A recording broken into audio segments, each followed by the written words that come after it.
외신 쪽에서 김정은 건강 이상설이 또 돌기 시작했습니다. 김정은이가 곧 죽을 것 같다 막 이런 얘기 나오는데, 김정은이가 몸이 안 좋고 후계 구도가 임박한 상황에서 권력의 2인자가 40일째 안 나오고 있다. 후계자를 넘기는 그 시점에서 가장 힘 있는 놈을 먼저 쳐야 되는데, 후계자에서 탈락된 세력들은 전부 다 이제 죽임을 당할 수밖에 없는 그런 것이라서.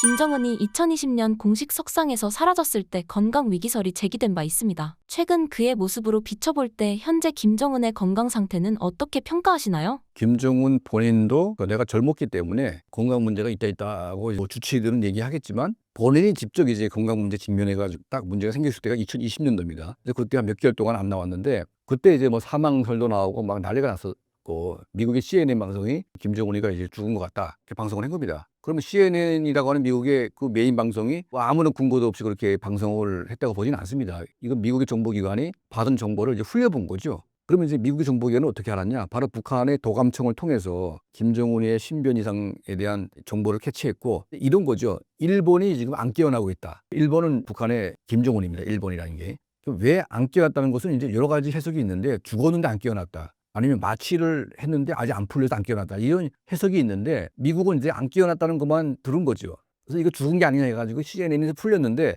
그때부터 이제 이게 폭발이 돼가지고 죽었다가 난리가 났고, 또 중국의 국가안전부도 김정은 신변 이상설에 힘을 실어줬고, 또 대만의 정보국장은 문제가 있는 게 확실하다 이렇게 얘기를 했어요. 그래서 막 거의 뭐 우리 탈북자 국회의원 뭐 태용호, 지성호 두 사람도 다 모두 이제 김정은이가 죽은 것 같다고 얘기하다가 이제 살아나오는 바람에 좀 약간 망신 당하긴 했는데, 그때 이제 김정은이가 3월 1일 날에 나오긴 했어요. 살아있으니까 이제 죽은 건 아니지 않습니까? 그동안 일은 분명하게 있었습니다. 그러니까 처음으로 김정은이가 쓰러진 건 사실이고, 심장에 스텐스 수술을 그때 처음으로 한 것 같아요. 그때 이게 손목에 뭔가 바늘 자국이 보였고, 자, 그 이후로 이제 2023년도에도 한번 중국의 국비밀리에 가서 수술 한번 받았고, 그래서 이 과정에 살에 한번 쭉 빠져가지고 뭐 헐쭉해서 나온 적이 있었어요. 그래서 이 사람이 다이어트 했나? 근데 그거 아니죠. 한 달 만에 뺐으니까. 그러니까 다이어트가 아니고 수술 때문에 이제 피를 흘리고 뭐 하다 보니까 이제 살이 쭉 빠진 건데, 그래서 이걸 이제 뭐 몸 관리를 해가지고 유지를 하면 괜찮은데 다시 또 살이 불었어요. 그러면 비만인 사람이 살을 뺐다가 다시 또 찐다는 것은 되게 위험한 거랍니다, 이게. 그러다 거기에 뭐 고혈압, 고지혈증,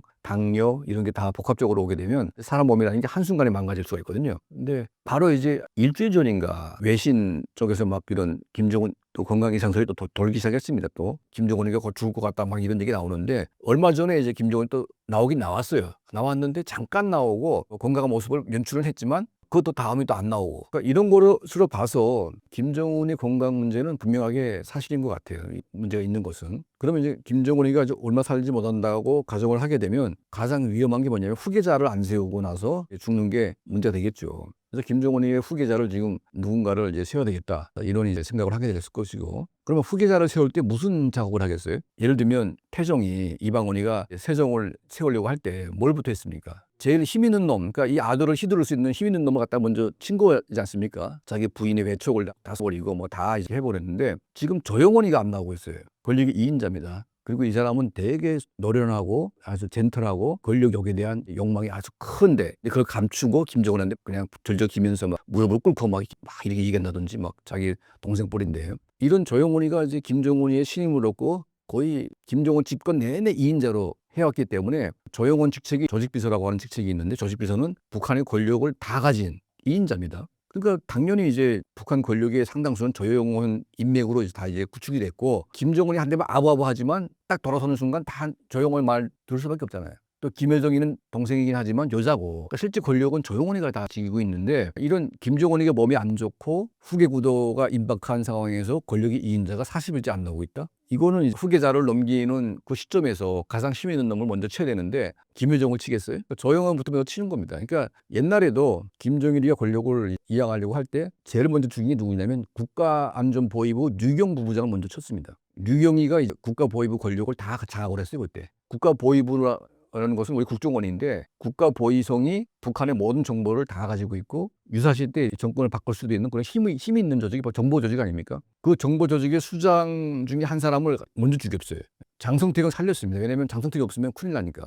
근데 결국은 김정은이가 집권해가지고 장성택을 또 죽이지 않았습니까? 그러니까 지금 김여정과 김여정의 남편은 후계의 권력 구도를 안착시키는데 필요한 가적입니다, 이게. 후계 구도 권력이 안착이 되면 또 토사구팽된 일본이 바로 김일성과 그의 남편이겠죠. 근데 지금 당장은 아니기 때문에 지금 위험한 세력은 누구냐? 바로 이제 조영원과 같은 이제 막강한 권력을 휘두른 그런 자가 나올지 안 나올지 이제 지켜봐야 되겠지만 일단은 현재는 40일 안 나오고 있기 때문에 이게 무슨 신변에 문제가 있다. 그리고 조영원이가 부정부패를 했다 이런 말도 있는데 예를 들면 이제 그런 겁니다. 아까 제가 말씀했다시피 그 대장동 사건 같은 거 보게 되면 대장동의 돈 주인은 누구냐? 5천억이란 돈. 김만배나 뭐 이런 이제 여러 사람들이 거다고 하는데 또 많은 사람들은 또 이재명이 거 아닌가 이렇게 생각하잖아요. 설계를 이재명이 했기 때문에. 그러니까 조영원도 그런 거죠. 그러니까 내가 돈을 직접 받은 건 없어요.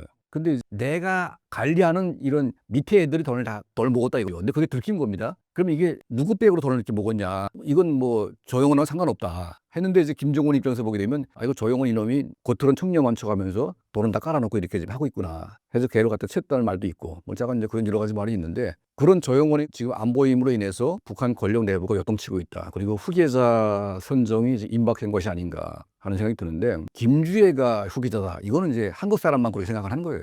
한국식 사고방식으로만 김주애가 왕이 될 것이라고 생각하는데 상식적으로 보면 북한에서 여왕이 나올 수가 없습니다. 여자가 왕이 되는 순간 북한은 망합니다 그냥. 왜냐하면 문화 자체가 남전여비의 끝판왕입니다. 아프가니스탄하고 비슷해요 북한은. 여자와 명태는 그냥 두드리는 게 맛이다. 여성의 인권 권리를 갖다가 아주 개떡으로 하는 나라가 북한인데 김정은이가 나와가지고 그냥 뭐 자기 여동생 현송월에 세운다고 해서 여성의 권력이 여성의 인권이 높아진 게 아니고 그냥 김정은이가 있으니까 여자들이 설치는 거 아니겠어요. 근데 김정은이가 죽게 되면 여성들은 살아남기가 힘들어요. 그런 남전여비 여성의 인권 이런 권리가 전혀 없는 나라에서 여성이 왕이 된다? 이거는 불가능합니다. 그러니까 김주애는 약간 4대 권력 쇄속을 한다는 갖다 준다는 측면도 있고 또 한 가지는 새로운 리더십이 나오면 김주애는 그를 보좌할 수 있는 김여정 같은 역할을 하게 하는데 그런 역할이 되겠죠. 근데 문제는 뭐냐면 김정은이하고 김여정이는 한 뱃속에서 나온 형제입니다. 근데 불행하게도 이설주한테는 아들이 있는데 자폐아라는 말이 있습니다. 그러니까 후계자가 안 된다는 얘기죠. 그러면 이제 다른 여인에게 난 아들이 후계자가 된다면 배가 다른 형제가 되는 거죠. 그러면 이제 같은 아버지는 같지만 엄마가 다르기 때문에 생각하는 게 다를 수가 있고 그리고 협조가 되겠냐 이거죠. 그래서 4대 세습이 이제 꼬였다 그런 말도 있고 그러면 이제 누구의 아들을 세울 것이냐 현성월의 아들 또 려심이라고 하는 또 보이진 않지만 피아니스트 딱 사진이 나오긴 나왔어요. 려심이라고 이제 밝혀지진 않았지만 되게 이쁜 여자가 하나 나왔는데 그게 이제 메인 그룹에 나왔거든요. 그래서 아 저 여자가 여심이 아닌가 저는 그렇게 보고 있는데 그 여심이한테도 아들이 하나 있고 현성월한테도 아들이 있고 뭐 그렇다고 그럽니다. 그럼 둘 중에 하나가 누가 세워지게 되겠는데 현재로서는 현성월이가 높은 것 같아요. 현성월이가 제일 권력의 중심에 있고 많은 또 사람들한테 인식을 줬고 그러다 보니까 또 이 시점에서 이설주가 또 안 보이기 시작했어요.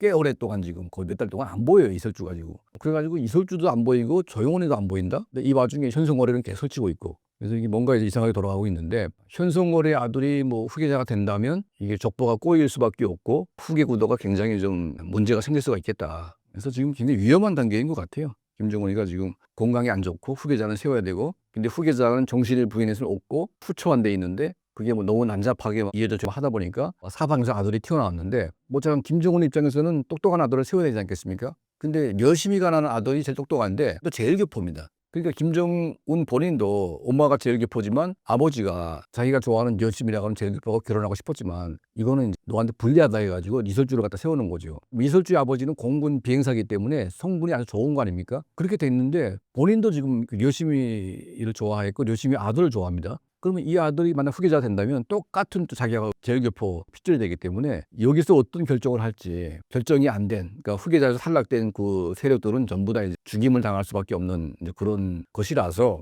또 얘네들이 어떻게 반발해가지고 어떻게 또 이제 싸우려고 할지 이 과정에서 뭐 김여정도 있고 현성월이도 있고 뭐 여러 가지 세력이 있는데 김정은이가 죽고 나면 완전히 그냥 개판 어분전이 돼가지고 권력이 그냥 완전히 수렁에 빠져서 자멸로 가는 길로 가지 않을까 그런 예측을 이제 해볼 수밖에 없습니다.